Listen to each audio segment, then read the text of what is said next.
마르첼리노에게는 수도원이 마치 천국 같았다. 수사님들 몰래 과일을 따서 맛있게 먹기도 하고 또 하라고 명령받은 일을 얼마쯤 하다가는 내버려두고 뺑소니 치는 일도 가끔 있었다. 수도원 뜰에는 하느님 나무와 마기 나무라는 별명을 가진 두 그루의 나무가 있었다.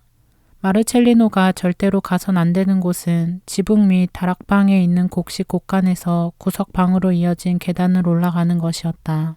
이 계단은 몹시 낡고 삐걱거려서 어린이가 오르기에는 위험하기 때문에 수사님들은 마르첼리노에게 그리로 올라가면 절대로 안 된다고 타일러 두었다. 수사님들은 지붕 및 방을 가리키면서 무서운 소리로 말했다. 저기는 말이야. 무시무시하게 커다랗고 까만 쥐가 수십 마리 우글거린단다. 쇠줄 같은 날카로운 수염이 달렸고 긴 꼬리와 번쩍번쩍 빛나는 눈을 가졌는데 이빨을 드러내면 아주 무서워 소름이 끼친단다. 그런데 마르첼리노는 쥐에 관해서는 수사님들보다도 더 잘 알고 있었다. 수사님은 거짓말쟁이야. 그런 쥐는 없어 뭐. 난 모치토하고 둘이서 쥐를 많이 잡아봐서 다 알아. 그런 크고 무서운 쥐는 한 번도 못 봤어. 마르첼리노가 믿으려 하지 않자 이번에는 저기 지붕 및 방에는 키가 아주 큰 무서운 사람이 숨어 있는데 너를 보기만 하면 어디론가 먼 데로 끌고 가버린다 하고 으름장을 놓았다. 이런 말을 들은 뒤부터 어린 마르첼리노는 그 계단을 보기만 해도 어깨가 오싹하고 무서워져서 종종 걸음으로 달아나곤 하였다. 그러던 중 하루는 엉뚱한 용기가 불쑥 솟았다. 낮에는 모두들 밭에 나가고 마을에 가고 집에 남은 수사님들도 부엌에서 음식을 만들고 기도하느라고 아무도 마르첼리노를 눈여겨보는 사람이 없었다. 그래서 한번 용기를 내어 계단으로 올라가 보고픈 생각이 들었다. 두근거리는 가슴을 안고 맨 아래 계단을 밟아보았다. 삐걱 큰 소리가 났다. 재빨리 뛰어내려가서 주위를 살펴보았다. 아무도 없었다. 그리고 아무도 오지 않았다. 좋은 수가 없을까? 곰곰이 생각한 끝에 좋은 생각이 퍼뜩 머리에 떠올랐다. 그래, 맨발로 올라가면 되겠다. 신발은 계단 아래에서 벗어들고 먼저 막대기로 눌러보고 나서 발을 올려놓으면 돼. 그런데 저기 계단이 꺾여 돌아간 15번째 계단까지는 아래에서 한눈에 훤히 잘 보이니 수사님들한테 들키면 어떡하지? 하지만 그 위는 아래에서 보이지 않으니 안심이야. 계획을 세우고 기회가 오기를 기다렸다. 며칠 지나서 좋은 때가 왔다. 그날은 한나절이 지나자 수도원에는 밭일을 맡은 수사님 한 분과 부엌 수사님과 알아누운 늙은 자장 수사님만 남고 모두 밖에 나가고 없었다. 마르첼리노는 막대기 하나를 주워가지고 계단 아래로 왔다. 계단 밑에서 신발을 벗어들고 맨발로 한 계단씩 한 계단씩 오르기 시작하였다. 막대기로 먼저 눌러보고 찔러보고 하여 어디가 흔들거리고 어디가 소리나지 않는가를 알아낸 다음 발을 올려놓고 나여 달팽이보다도 느리게 한 계단 한 계단을 올라갔다. 가슴이 팔딱팔딱 뛰었다. 나는 하지 말라는 짓을 하고 있다. 가슴이 두근거리지만 그만두기는 싫다. 겨우겨우 가만히 15번째 계단까지 올라오니 이제 조금 마음이 놓였다. 거기서 위를 쳐다보니 바로 거기에 지붕 및 방과 곡식 공간이 있었다. 그때 밭 쪽에서 질 수사님이 부르는 소리가 들려왔다. 마르첼리노 어디 있니? 아마도 개구리 같은 것이 있어서 주려고 부르는 것 같았다. 마르첼리노는 깜짝 놀라 멈칫하였다. 하지만 다람쥐같이 재빠르게 계단 꼭대기까지 뛰어 올라가서 빠끔히 방문을 열고 안을 들여다본 후 수사님이 부른 소리를 못 들은 채 하고 밭에 나가면 되리라고 생각하였다. 자, 마누엘 빨리 올라가자. 혼잣말을 중얼대며 불이 나게 올라가서 기어이 계단 맨 꼭대기에 닿았다. 그리고 곡식 넣어두는 곳간에 문을 살짝 밀었다. 찍 하는 소리가 나면서 문이 열렸다. 괜히 겁만 먹었네. 여기는 이렇게 좋은 곳인데 수사님들이 거짓말을 하셨구나. 저쪽 구석에는 뗄나무가 수두룩하게 쌓여있고 이쪽 구석에는 큰 상자, 작은 상자가 쌓여 있었다. 아마 곡식을 넣어둔 상자인가 보다. 그리고 삽이랑 질그릇들도 놓여 있었다. 겨울밤 추울 때는 여기 와서 놀면 되겠다. 곡식 곳간을 다 보고 나서 이번에는 다락방으로 가서 문틈으로 안을 들여다보았다. 방 안은 캄캄해서 아무것도 보이지 않았다. 문을 밀었더니 삐걱거리며 잘 열리지 않았다. 힘껏 밀어서 조금 열고는 살그머니 들여다보았다. 곡식 곡간보다는 훨씬 좁고 작은 들창이 하나 있을 뿐 방 안은 어두웠다. 어두운 방 안에 오래 서 있자 마르첼리노의 눈에는 차츰 방 안의 물건들이 보이기 시작했다. 망가진 의자며 책상 등이 놓여 있었다. 방 안은 잘 정돈되어 있어 오른쪽 벽은 책꽂이 선반이 되어 있는데 책들과 종이들이 먼지를 뽀얗게 뒤집어 쓴 채 꽂혀 있었다. 그 다음 왼쪽 벽을 보니 처음에는 무엇인지 잘 알아볼 수 없었으나 이상한 것이 있었다. 두 팔을 벌리고 웃옷을 벗은 전봇대처럼 키가 큰 사람이 그 높은 곳에서 마르첼리노를 내려다보는 것 같았다. 앗, 무서워. 소름이 쭉 끼치고 몸이 와들와들 떨렸다. 수사님들의 말씀이 정말이었어. 저 사람이 나를 끌고 가버릴 거야. 이런 생각이 들어 몸을 쏙 움츠리다가 탕하고 문에 부딪혀서 귀에 상처가 나고 말았다. 깜짝 놀란 마르첼리노는 막대기도 마누엘도 아랑곳 없이 마구 계단을 뛰어내려왔다. 밭으로 가려고 뛰어가다가 이번에는 나무 밑동에 걸려 나동그라지고 말았다. 이렇게 놀라고 혼난 일은 처음이다. 지붕 밑 방에 키가 아주 큰 남자가 있다는 건 진짜였어. 아이고 무서워. 겨우 신발을 신고 밭으로 가는데 그때까지도 계속 몸이 떨렸다. 그때부터 얼마 동안 마르첼리노의 머릿속에서는 그 큰 남자의 모습이 떠나지 않았다. 아무에게도 말을 못하고 혼자 끙끙 속으로 고민하였다. 만약 몰래 계단을 올라갔던 일을 수사님들이 알기만 하면 그토록 다정하고 친절한 수사님들이지만 이번에는 어떻게 꾸지람할지 모를 일이었다. 말해서는 안 돼, 가서는 안 된다는 계단을 올라간 걸 수사님들이 알기만 한다면 혼내줄 거야. 그건 그렇지만 저 무서운 사람이 누굴까? 알고 싶은데 누구한테 물어볼 수도 없네. 마르첼리노는 혼자 곰곰이 생각에 잠겼다. 마르첼리노는 번개가 제일 싫었다. 낮에 보는 번개는 덜 무섭지만 밤중에 천둥 소리가 우르르 우르르 나고 가끔 번개가 번쩍이면 어찌나 무서운지 수도원에 단 하나밖에 없는 침대에 이불을 푹 뒤집어 쓰고 숨어서 오들오들 떨곤 했다. 이 수도원에서는 마르첼리노 혼자만 푹신한 침대를 쓰고 있었다. 9월이 되어 비바람이 거세지자 마르첼리노는 밤중에 잠을 자다 깨는 일이 자주 있었다. 언제나 번쩍이는 번갯불과 창문을 마구 후려치는 빗소리 때문에 아무리 자려 해도 잠들 수가 없었다. 마르첼리노는 겨울을 아주 싫어했다. 밖에 나가 놀 수도 없고 집안에서는 어느 것을 해도 금방 실증이 나고 말았다. 딱 질색인 것은 수사님들이 열심히 읽고 쓰는 걸 가르쳐주는 공부 시간이었다. 마르첼리노는 공부하는 것이 아주 싫고 따분했다. 작년 겨울부터 공부하기 시작했으니 올 겨울에는 읽기를 배워라 하고 원장 아버지가 분부하셨다. 네, 배우겠어요. 하지만이라니 무슨 말이지? 공부하기가 따분하단 말이냐? 네, 그래요. 정말. 제 좋은 것만 할 수 있나? 사람은 많이 배워야 좋은 사람이 되고 훌륭한 사람이 되는 거야. 네, 알았어요. 마르첼리노는 아직 많이 배우지는 못하였다.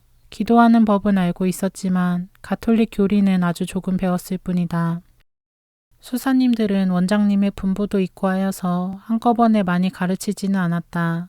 하루는 아침부터 잔뜩 하늘이 흐려 점점 어둡게 구름이 끼더니 이윽고 천둥이 우르르 우르르 울리기 시작하였다. 그리고는 유리구슬만큼씩 커다란 빗방울이 뚝뚝 떨어지기 시작하더니 쏴 하고 소나기가 내렸다. 한참 내리다가 뚝 그쳤는가 했더니 또 다시 쏴 하고 계속 내렸다. 마르첼리노는 나무 위에 올라가 새 둥우리를 뒤지고 있다가 허둥지둥 비를 피하여 수도원으로 뛰어들어왔다. 문간에서 턱을 괴고 앉아 멍하니 빗줄기 쏟아지는 바깥을 바라보고 있었다. 이제 곧 겨울이 오겠지. 겨울에는 모치토 하나만 내 동무인데 너무 나이를 많이 먹어서 소꿉 동무가 되지 못해. 짓궂게 놀려대면 야옹하고 화내는 걸 뭐. 겨울은 정말 싫어. 이런 생각을 하고 있노라니까 문득 지붕 밑 방에 커다란 남자가 떠올랐다. 몰래 가본 날부터 꽤 여러 날이 지났다. 겨울이 되면 그 계단을 올라갈 수 없을 거야. 수사님들은 비바람도 추위도 눈보라도 무서워하지 않고 일을 하러 나가시지만 집안에 있는 날이 많고 또 밖에 나갔다가도 이내 돌아오시고 마니까 게다가 집안은 조용하니까 조금만 소리가 나도 들키고 말 거야. 마르첼리노는 겨울이 오기 전에 지붕 밑 방에 그 큰 사람을 한 번 더 보러 갈까 하고 곰곰이 생각해 보았다.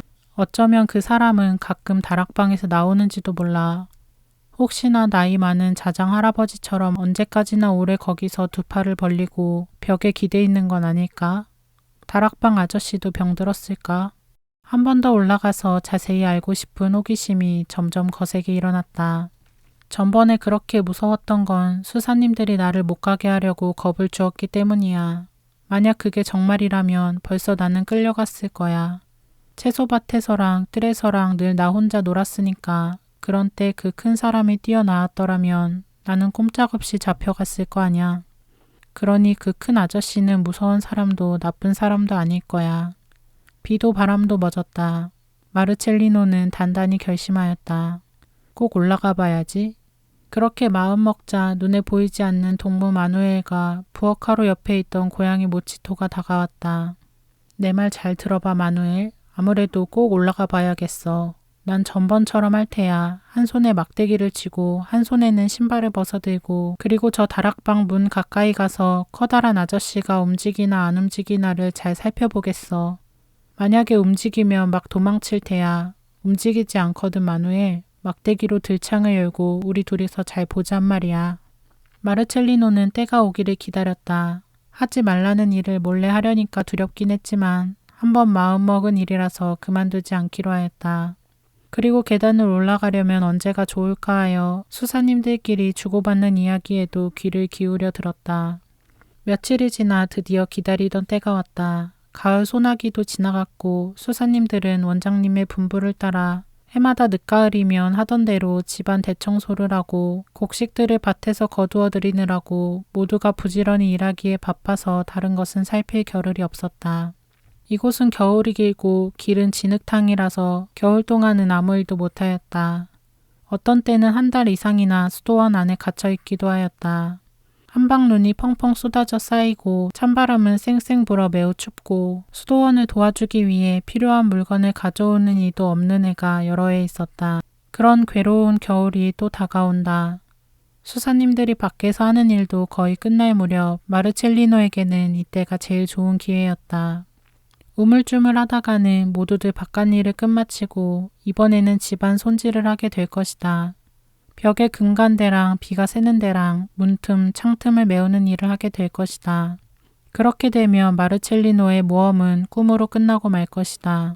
어느 흐린 날 오후 수사님들이 밖에 나간 틈에 마르첼리노는 일을 시작하였다. 왔다 왔어 마누엘. 기다리던 때가 왔단 말이야. 지금 집안에는 병드신 자장 수사님과 문지기 수사님 대신으로 남은 부엌 수사님만 있었다. 마르첼리노는 벌써부터 계단에 삐걱거리는 소리도 시험해보고 지붕 및 다락방의 들창을 열기 위한 긴 막대기를 준비해 두었었다. 마르첼리노는 살금살금 계단을 오르기 시작하였다. 5번째 계단에 발을 올려놓자 그토록 조심하고 있었는데도 삐걱 소리가 났다. 금방 심장이 멎어버리는가 할 만큼 깜짝 놀랐다. 조심조심 올라가자. 혼잣말을 중얼거리며 가만가만히 거북이 걸음으로 올라갔다. 아래에서 잘 보이는 15번째 계단을 오르자 그 다음부터는 손살같이 마구 뛰어올라 곡식 곡간으로 들어섰다. 이번에는 곡식 곡간 따위는 들여다보지도 않고 곧장 지붕 및 방으로 다가갔다. 그 방문을 열 때 삐걱 소리가 나는 줄 알고 있었으므로 조금씩 밀어서 열고는 안을 살펴보았다. 그 큰 사람의 숨소리라도 들리나 하고 귀를 세어 조용히 들어보았다. 아무 소리도 나지 않았다. 아무리 귀를 기울여도 자기 가슴 속에서 심장이 두근거리는 소리만 들릴 뿐이었다. 어둑어둑한 방 안에서 점점 똑똑하게 그 사람의 모습이 보이기 시작한다. 요전번과 조금도 다름없었고 어쩐지 숨도 쉬지 않는 것 같았다. 그 사람은 마르첼리노를 내려다보고 있는 듯한데 마르첼리노에게는 어두워서 그 사람의 눈이 보이지 않았다.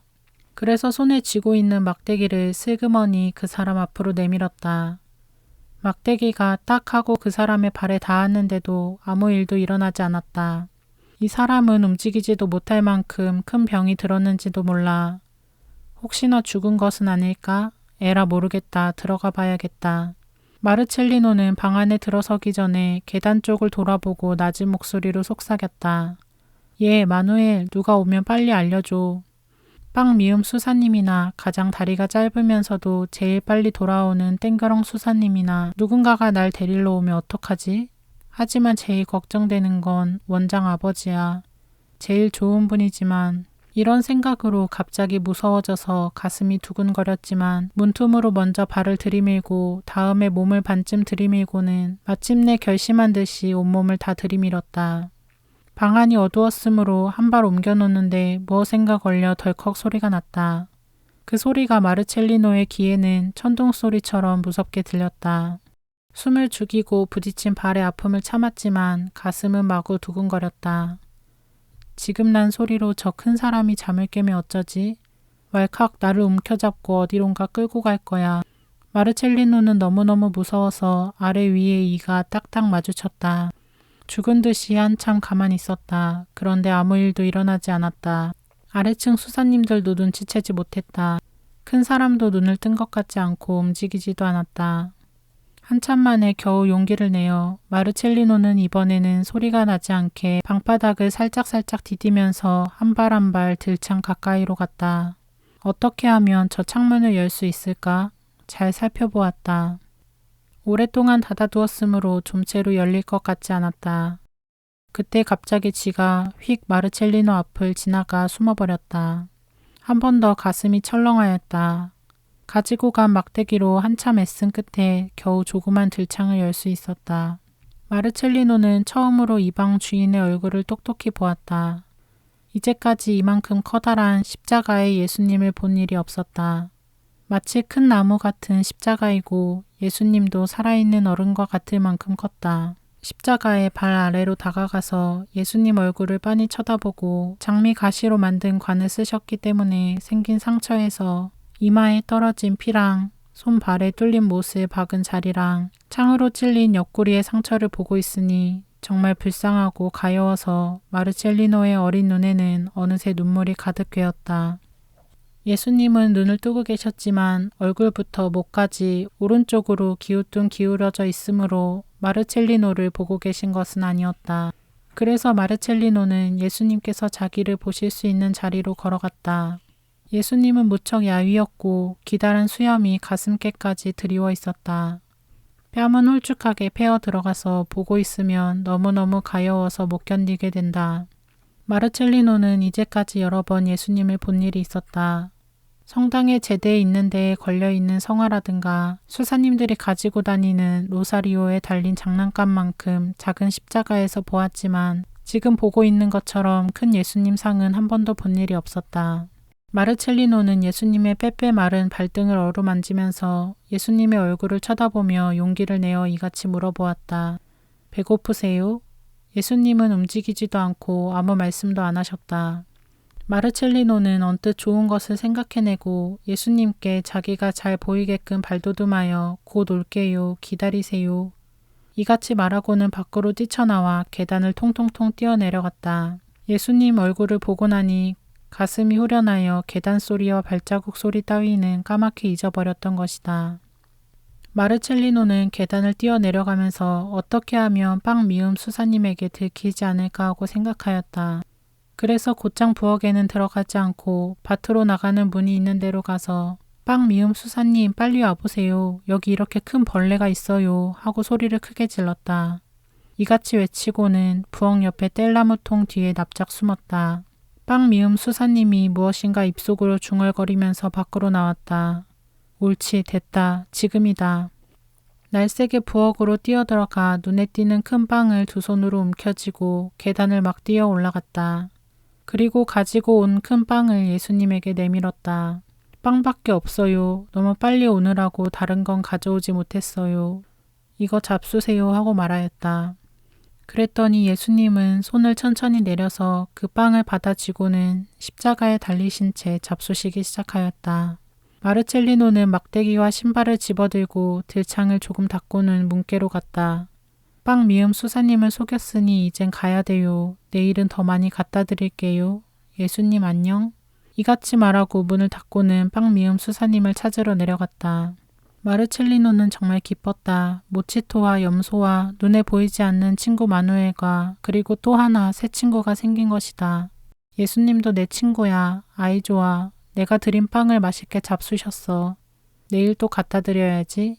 마르첼리노는 너무너무 기뻤다. 남을 도와주는 일은 이같이 즐거운 일이다. 그런데 그 후 여러 날 동안 마르첼리노는 다락방에 계신 친구 예수님께 갈 수 없었다. 성 프란치스코의 9일째라는 이 수도원에서 가장 큰 명절 기간이 다가왔으므로 수사님들은 다른 날보다 일찍 돌아왔고, 명절을 앞둔 9일 동안은 어느 때보다도 맛없는 음식을 먹고 열심히 기도와 희생과 고행을 했다.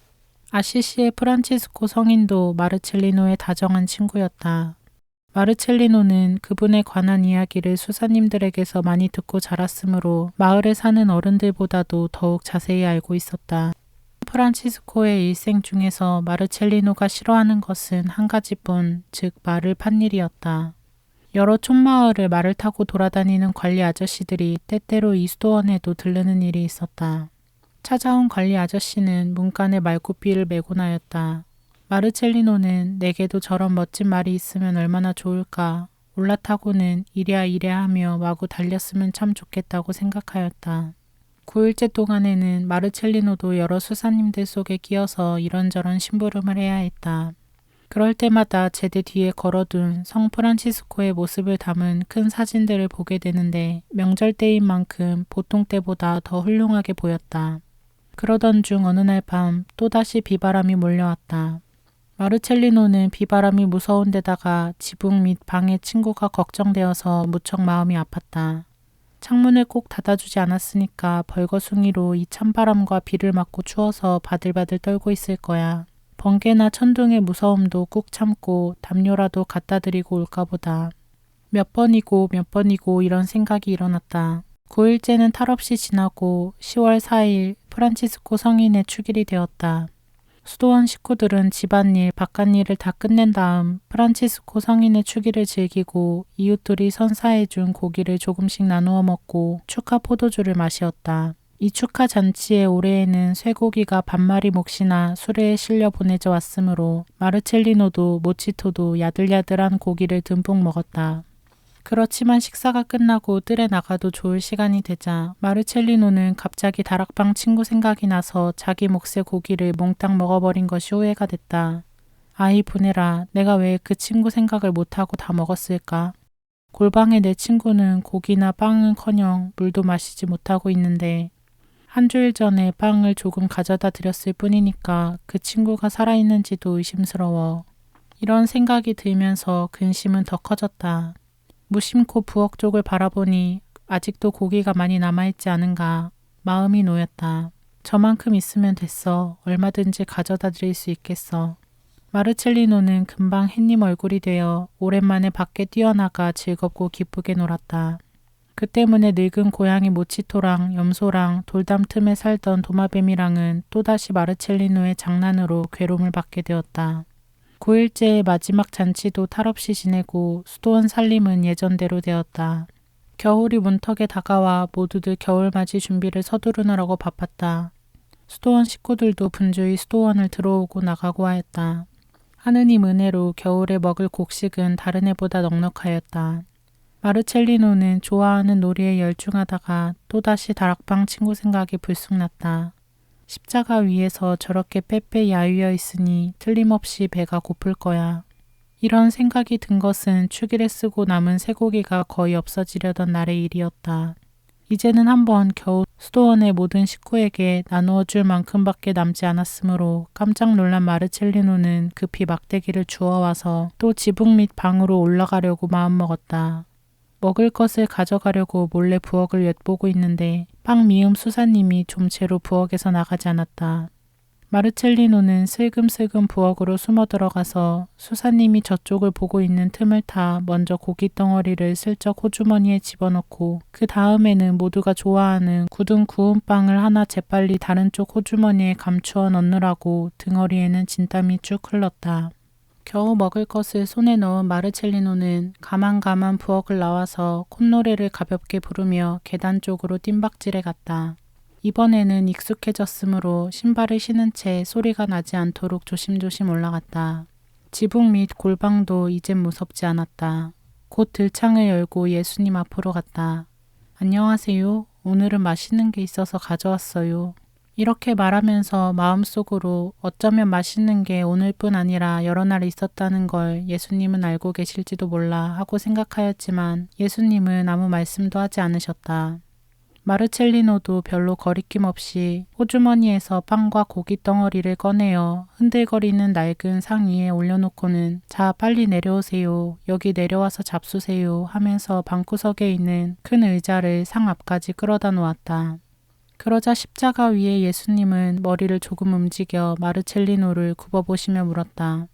아가야, 너는 내가 무섭지 않니? 마르첼리노는 그 물음에는 대답하지 않고 도리어 예수님께 되물었다. 요전번 밤에 비바람이 몰아칠 때 춥지 않으셨어요? 예수님은 빙긋 웃으시며 다시 물었다. 너는 내가 조금도 무섭지 않니? 조금도 무섭지 않은걸요. 내가 누군지 아니? 네, 예수님이요. 예수님은 십자가에서 내려오셨다. 그리고 의자에 앉아서 손으로 빵과 익은 고기를 맛있게 잡수시기 시작했다. 마르첼리노는 예수님의 어깨에 손을 얹고 빤히 예수님 얼굴을 들여다보며 물었다. 예수님, 배고프셨죠? 그래, 고팠고 말고 아주 시장했단다.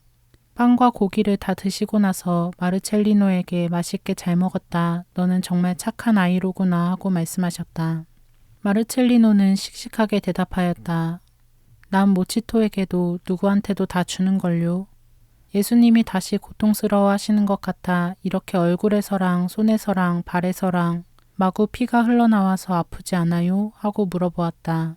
예수님은 또 미소를 지으시고 마르첼리노의 머리를 어루만지면서 부드럽게 말씀하셨다. 누가 나를 이렇게 아프게 하였는지 너는 알고 있니? 알고 말고요. 유다 사람들이지요. 예수님은 조금 끄덕이셨다. 마르첼리노는 이 틈에 장미 가시관을 벗겨 살그머니 상 위에 내려놓았다. 예수님은 모른 채 하고 마르첼리노의 얼굴을 바라보고 계셨다. 마르첼리노는 이렇게 인자하신 예수님 얼굴을 보는 것은 처음이었다. 마르첼리노는 손가락으로 예수님의 상처를 가리키며 근심이 되는 목소리로 물어보았다. 이 상처 낫게 해드릴까요? 좋은 약이 있어요. 좀 쓰리긴 하지만 나는 언제나 그 약을 바르거든요. 그래, 부탁한다. 하지만 내가 착한 아이가 아니면 안 돼. 난 착한 애예요. 거짓말이 아니에요. 수사님들이 그러셨어요. 마르첼리노는 분명하게 말했다. 살그머니 예수님의 상처에 손가락을 대보았더니 손끝에 피가 묻었다. 예수님, 내가 십자가에 못을 뽑아버릴까 봐요. 그랬더니 예수님은 고개를 갸우뚱하셨다. 못을 뽑아버리면 나는 십자가 위에 있을 수 없게 되고 말잖니. 예수님은 또 이렇게 말씀하셨다. 너는 나를 알고 있니? 네, 알아요. 수사님한테 들었으니까요. 그렇지만 다 아는지 어쩐지 모르겠구나. 그리고 정말인지 아닌지도. 예수님은 차근차근 이야기를 해주셨다. 예수님의 어릴 때 이야기랑 인정 깊은 양 아버지 요셉과 함께 목수일하던 이야기랑 12살 되던 해에 부모님을 떠나 학자 할아버지들과 이야기를 나누다가 아들을 잃어버린 줄만 알고 걱정 끝에 찾아 헤매던 부모님이 사흘 만에 자기를 찾아낸 이야기, 그리고 예수님은 어떻게 자라났고 무슨 일을 하였으며 어떤 가르침을 가지고 사람들을 깨우쳐 주었고 제자와 벗들을 어떻게 삼았는가 하는 이야기, 또 유다라는 마음보가 비뚤어진 제자가 스승 예수님을 배반하여 죽음의 손에 넘긴 이야기, 유다의 나쁜 사람들이 예수님을 때리고 욕하고 못살게 굴다가 끝끝내 어머니 마리아님이 보는 앞에서 예수님을 십자가 형틀의 못으로 쾅쾅 박아 매다른 이야기 등을 쭉 들려주셨다. 마르첼리노는 눈이 동그래져 열심히 듣고 있었다. 비둘기 가슴 같은 조그마한 어린 가슴에서 몇 번이나 한숨이 새어나왔고 다 듣고 나서는 어느새 그 맑은 눈동자에 방울방울 이슬이 맺혔다. 거뭇거뭇 땅거미가 지기 시작했다. 어느덧 저녁이 된 것이다. 방 안에 어둠이 몰려들었다. 예수님 안녕히 계세요. 마르첼리노는 꾸벅 머리 숙여 인사했다. 예수님은 눈물에 젖은 마르첼리노의 얼굴을 손으로 매만져 주셨다. 그러자 감쪽같이 눈물이 마르고 운 자국도 말끔히 없어졌다. 예수님은 다시 십자가에 오르려고 하셨다. 마르첼리노는 예수님께 물었다. 내일 또 올게요. 와도 좋죠? 좋고 말고 꼭 오너라 마르첼리노. 내일도 내가 오기를 기다리고 있겠다. 그럼 내일 또 만나요. 손을 저어 인사하면서 언제나처럼 막대기로 들창을 닫고 방문도 꼭 닫고는 계단을 조용조용 내려왔다. 참 이상하다. 난 한 번도 내 이름을 가르쳐 드리지 않았는데 예수님은 어떻게 내 이름을 아실까? 빵 미음 수사님한테 들으셨을까? 원장 수사님한테 들으셨을까? 혹시나 모치토가 가르쳐 드렸나? 아니, 예수님 상처에서 내 손가락에 묻었던 피가 어느새 없어졌을까? 참 이상도하다. 마르첼리노는 자꾸만 고개가 갸웃거려졌다. 그날 밤 마르첼리노는 딱정벌레의 꿈도 비바람의 꿈도 어제 먹을 맛있는 음식의 꿈도 꾸지 않고 푹 잠들었다. 그리고 이튿날 아침 눈을 뜨자마자 금방 다락방 동무와 약속한 것이 생각났다. 그렇게 자주 들키지 않고 계단을 올라갈 수 있을까 몰라. 그리고 오늘도 갖다 드릴 게 있을까? 이런 생각만 골똘히 하다가 한낮이 지났다. 그런데 일은 생각한 것보다 잘 되었다.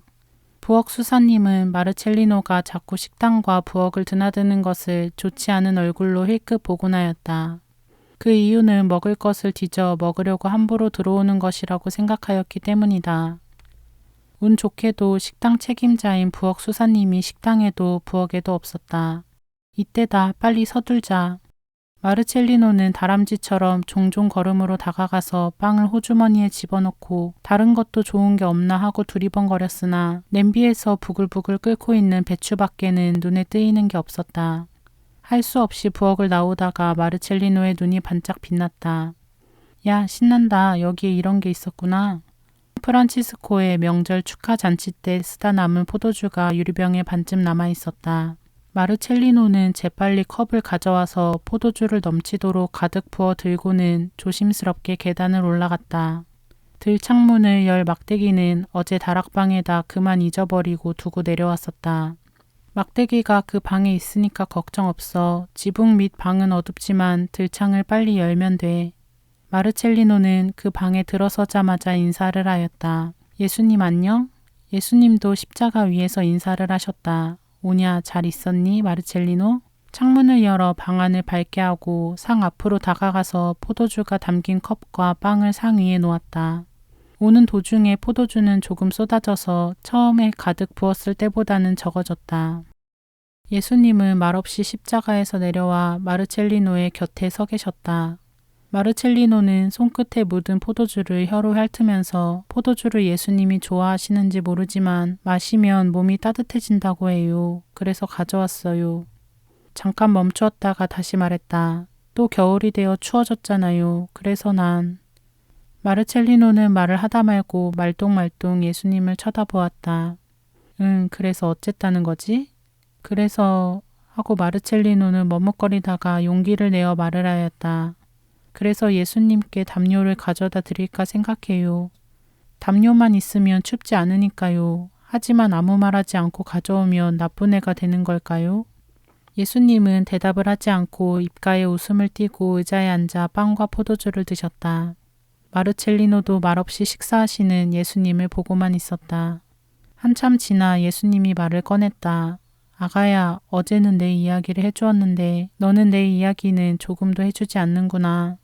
내 이야기요? 그래, 내 이야기 말이야.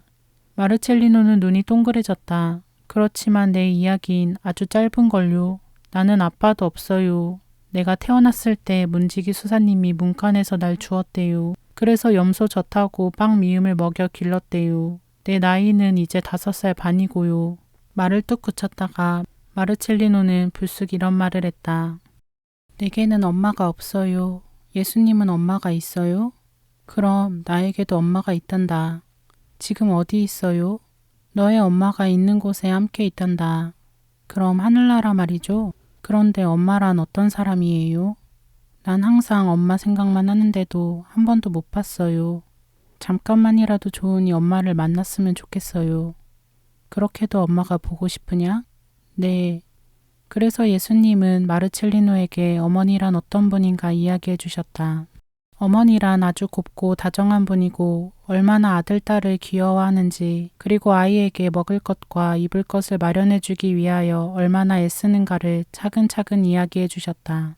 잠자코 듣고 있던 마르첼리노의 눈에는 이슬 같은 눈물이 맺혔다. 내가 한 번도 본 일 없는 엄마는 틀림없이 모치토보다도 보들보들한 머리카락과 염소 아줌마 눈보다도 친절한 눈동자를 가진 사람일 거야.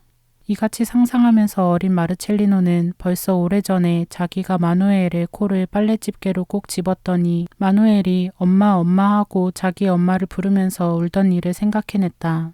댕그렁 댕그렁. 어느덧 또 저녁 식사 종이 울리어 마르첼리노는 아래층에 내려가지 않으면 안 되게 되었다. 예수님도 십자가 위로 다시 올라가셨다. 엄마 이야기에 신이 나서 오늘은 그만 장미 가시의 관을 예수님의 머리에서 벗겨드리는 것을 잊어버리고 말았다. 다음번에는 꼭 가시관을 벗겨가지고 2번 다시는 예수님을 아프게 하지 못하게 망그러뜨려 버려야지. 마르첼리노는 마음속으로 단단히 다짐하였다. 마르첼리노는 이제까지와는 아주 다른 아이가 되었다.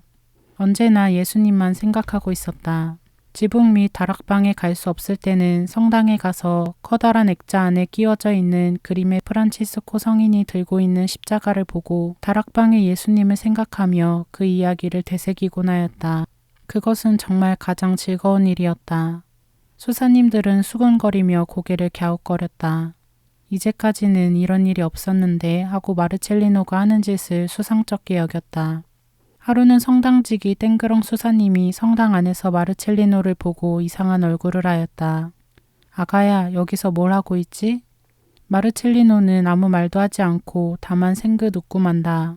그 후에도 마르첼리노는 가끔 지붕 및 다락방으로 올라갔다. 갈 때마다 여러 가지 먹을 것을 가져갔다. 호두라든가 마른 포도라든가 꺼멓게 탄 빵 껍질이라든가 땅에 떨어져 흙이 조금 묻은 구운 생선까지도. 그런데 예수님은 아무 것이나 맛있게 잘 잡수심으로 마르첼리노는 무척 기뻤다.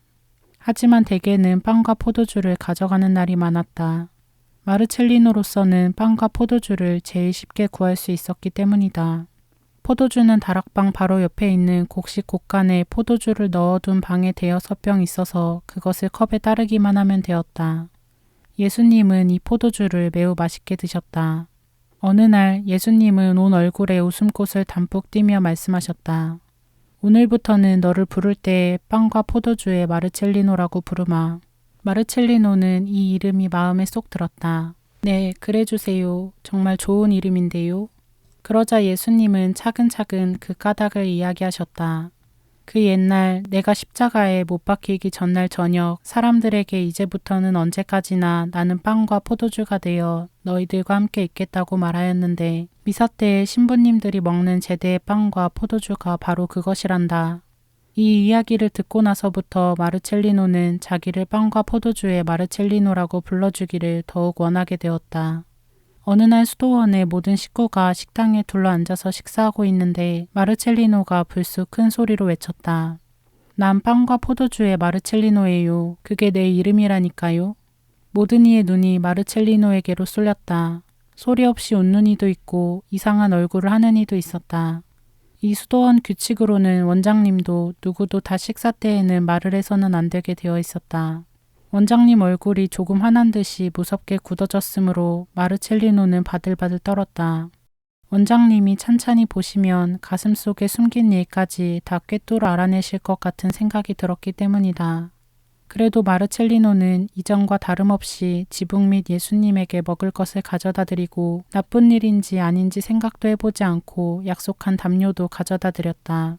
이제는 모치토하고도 염소 아줌마하고도 놀지 않았다. 벌레도 개구리도 잡으러 가지 않았다. 물 넣은 개구리병이랑 구멍 뚫은 벌레통도 내버려 둔 채 그토록 좋아하던 개구장이 놀이도 장난도 하지 않게 되었다. 마르첼리노가 언제나 무엇인가 생각에 잠기어 외롭고 쓸쓸해 보였으므로 수사님들은 더 이상하게 여기기 시작하였다. 잘 살펴보니 마르첼리노의 머릿속에는 어떤 색다른 생각이 꽉 차 있어서 마누엘마저 잊어버린 것 같았고 한 주일 동안이나 염소도 모치토도 거들떠보려 하지 않았다. 빵 미음 수사님한테도 장난치지 않고 알아놓은 자장 할아버지 수사님한테도 찾아가지 않았다. 원장 신부님은 갑자기 변한 마르첼리노가 걱정되었다. 왜 그럴까? 저 애한테 무슨 걱정이라도 생겼나? 그렇게 팔팔하고 귀엽게 장난을 잘하던 애가 갑자기 어른처럼 되었으니 이유가 뭘까? 곰곰이 생각하다가 원장님은 여러 수사님들과 의논하기로 마음먹었다. 마침 그 무렵 부엌과 식당에서는 매일같이 이상한 일이 일어나고 있었다.